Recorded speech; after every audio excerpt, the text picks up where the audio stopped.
Assalamualaikum warahmatullahi wabarakatuh. Perkenalkan, nama saya Ludia Idela dari Program Studi Sosial Ekonomi Perikanan Universitas Banda Neira.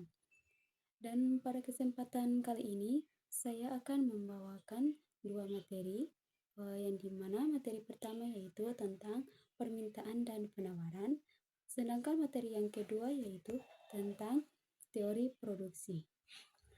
Baik, kita masuk kepada materi yang pertama yaitu permintaan dan penawaran. Perlu kita ketahui, pendahuluan permintaan dan penawaran adalah konsep dasar yang menjadi inti dari segala aktivitas pasar. Kedua hal ini tidak hanya menentukan harga barang dan jasa, tetapi juga menggambarkan bagaimana keputusan konsumen dan produsen saling memengaruhi. Perlu kita ketahui juga apa itu pasar. Pasar adalah tempat bertemunya pembeli dan penjual untuk melakukan transaksi barang atau jasa.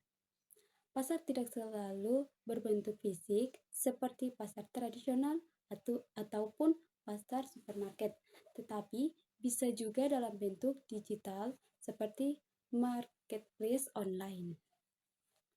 Pasar punya beberapa tujuan, seperti bertemunya penjual dan pembeli dalam pertukaran barang dan jasa, interaksi antar penjual dan pembeli dalam menentukan harga barang atau jasa, dan sebagainya. Perlu kita ketahui tentang pengertian permintaan, yang dimana permintaan adalah jumlah barang atau jasa yang diinginkan konsumen pada tingkat harga tertentu dalam periode tertentu. Dengan hukum yang berlaku, jika harga naik, maka jumlah permintaan cenderung menurun. Begitupun sebaliknya.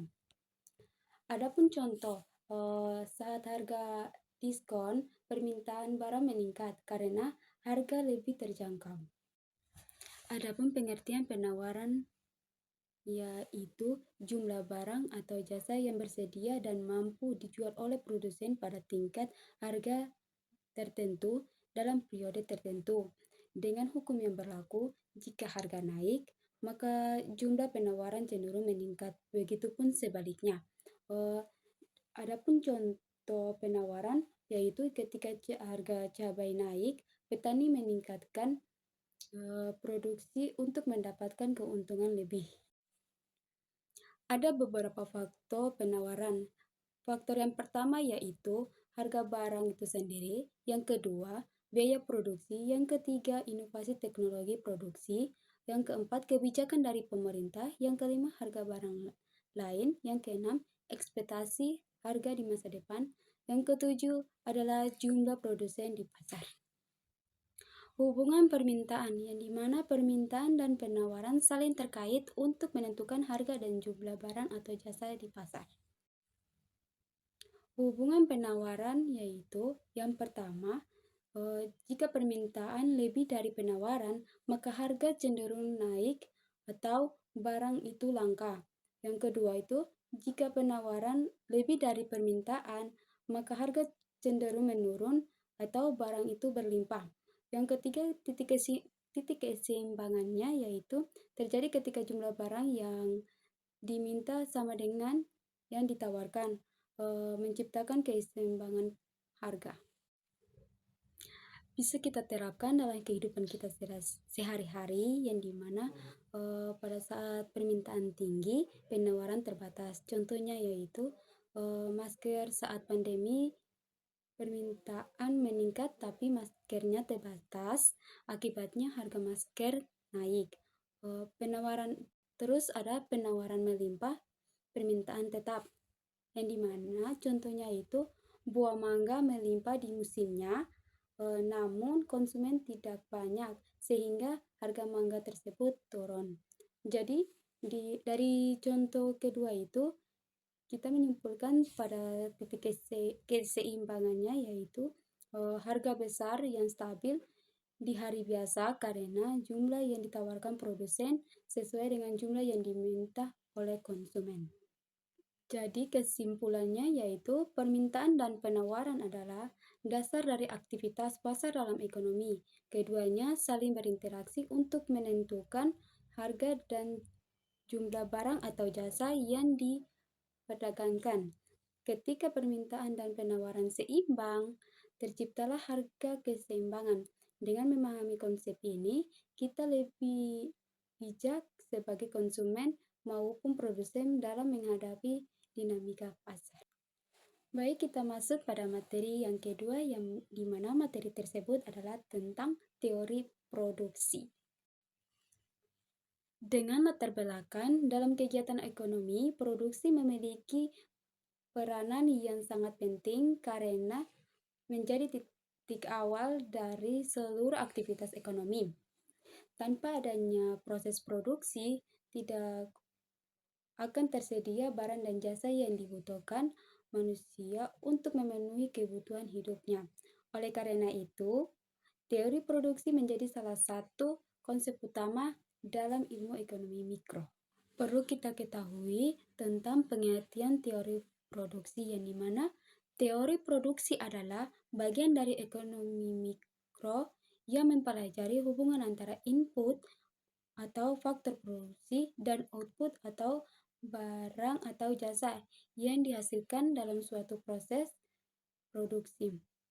Menurut Sarono Sukirno tahun 2016, produksi diartikan sebagai kegiatan untuk meningkatkan nilai guna barang atau menciptakan barang baru sehingga lebih bermanfaat bagi perubahan kebutuhan manusia. Fungsi teori produksi adalah hubungan teknis yang menggambarkan bagaimana berbagai input yang digunakan untuk menghasilkan output.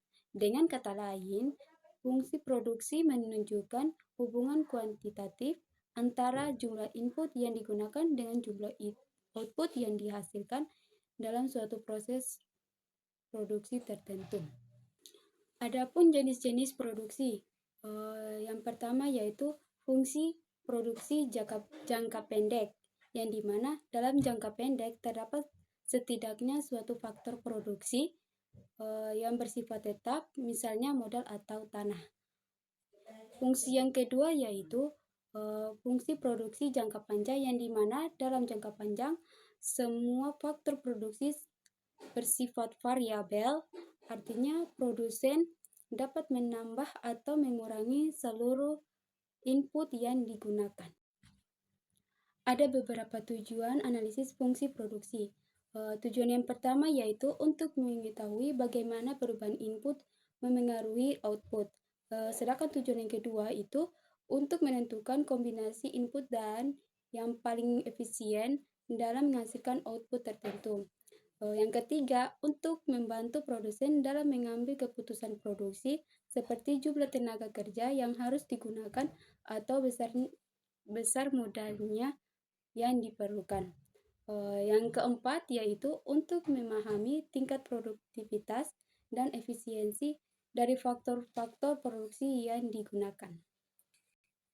Adapun konsep AP dan MP dalam produksi, yang dimana ketiga konsep ini saling berkaitan dan digunakan untuk menilai efisiensi penggunaan faktor produksi, terutama tenaga kerja dan modal.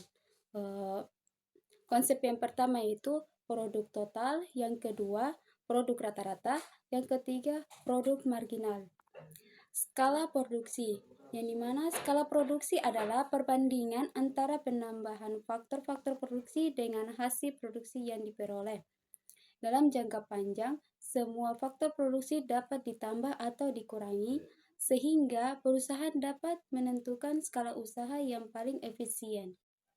Jadi kesimpulannya yaitu teori produksi menekankan pentingnya efisiensi menggunakan input agar dapat menghasilkan output secara optimal. Dengan memahami teori ini, pelaku usaha dapat menentukan kombinasi faktor produksi yang paling menguntungkan dan berkelanjutan. Baik teman-teman, itu dia pembahasan kita kali ini. Semoga membantu kalian memahami materinya. Jangan lupa like, komen, dan share biar makin banyak yang tahu. Sampai jumpa di lain video.